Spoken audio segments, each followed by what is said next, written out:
көңілділік көрсетіп тұр. Семей қаласындағы нөмір 74-ші сайлау учаскесіне жұмыс қызу. Қала тұрғындары еліміздің баянды болашағы бақытты өмірі үшін бір кісідей дауыс беруде.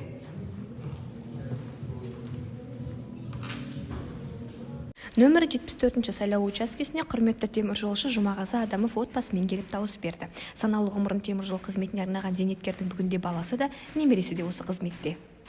Осы сайлауға келіп отырғанымыз енді өткенде президентке де осы отбасымызбен келіп, менің мынау Алматыда, Астанада балаларым барлығы осы сайлауға белсене қатысады. Өйткені біз осы Қазақстанда тұрамыз, Қазақстанның азаматымыз, келешек болашақ Қазақстан жастары, еліміздің болашағы үшін.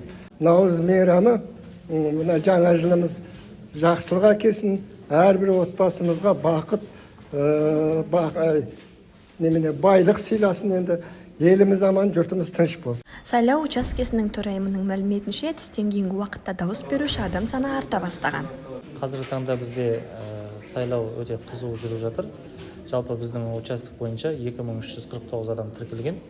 Соның қазіргі таңда, егер айтатын болсақ, дәл осы сәтте 20%-дан астам адам келді. Бұл 500-ге жуық адам. Енді біз түстен кейінгі уақытта көбінесе әдетте сайлауға келушілер, дауыс берушілердің қарқыны арта түседі деп күтіп отырмыз. Жалпы халықтың келіп дауыс беріп жатқан қарқыны өте жақсы.